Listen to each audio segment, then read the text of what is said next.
Guys, tapos ko na po na ito na po yung in-applyan ko ng number 1 pang ano na to, nagbanlaw na ako nito, tapos ko nang binanlawan at bino-blow dry ko na siya.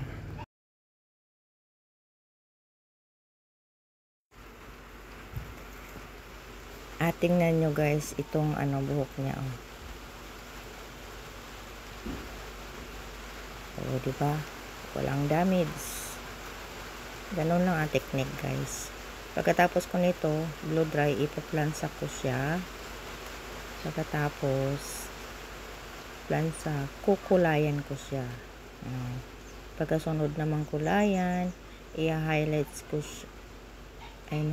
Pagkatapos nito kasi pa to number 1 pa to pala.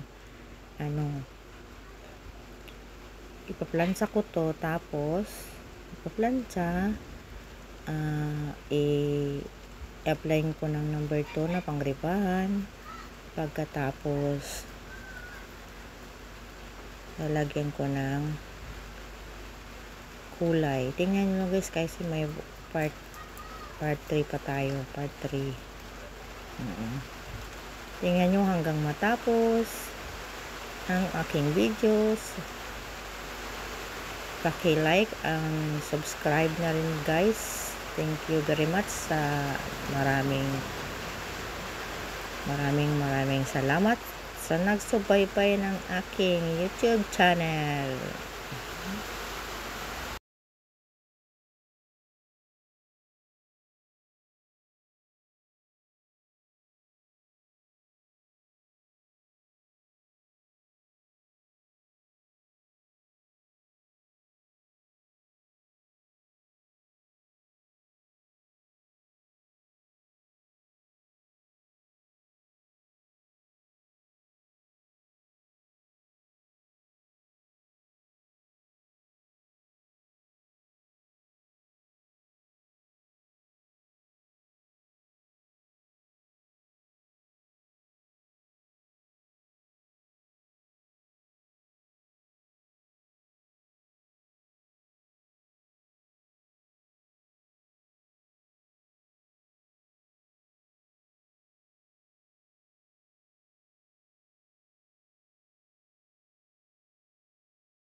Tiyagaan lang ang pagplansa guys, kahit matagal na plantsahan.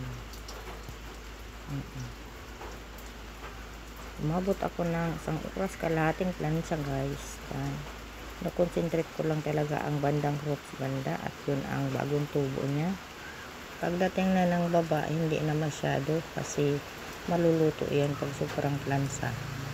At yung nakaraang taon na riban na yan, yung baba niyan, kaya strict pa yan. Concentrate lang talaga sa may tubo na buhok. Kaya dyan banda sa may taas, sa baba hindi na kailangan itudo plansa at mainit din yung plansa, at yun yung paano na lang, pa slide na lang. Guys,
Yan dyan, may ano yan dyan guys, may bukol konti.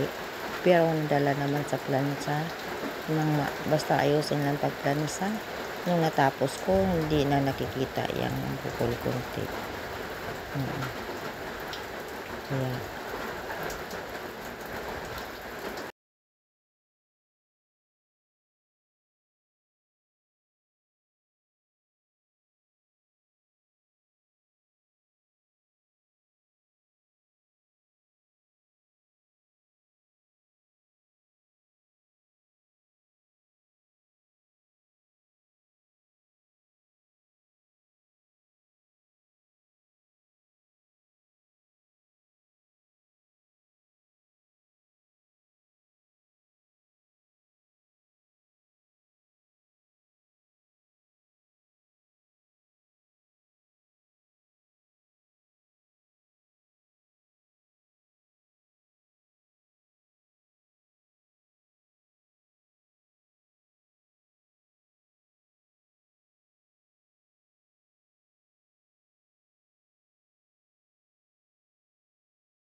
at yun nga guys, maraming nalalaglag yung mga layog-layog nalalaglag dyan banda sa baba, pati yan sa ginagawa ko dyan sa towel na yan, nalalaglag yung mga layog-layog.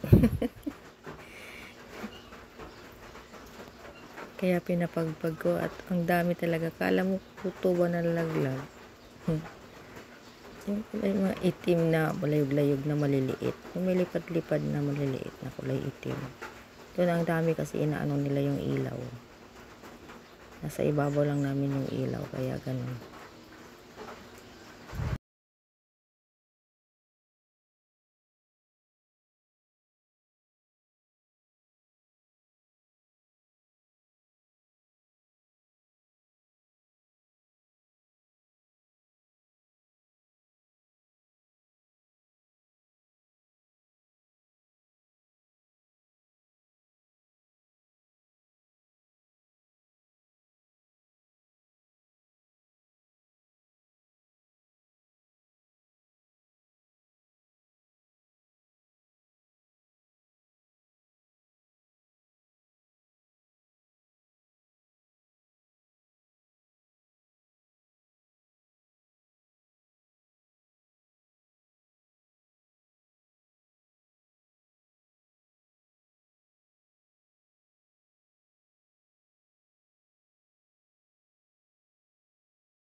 Sundan nyo lang guys ang aking mga video at ituturo ko sa inyo ang mga technique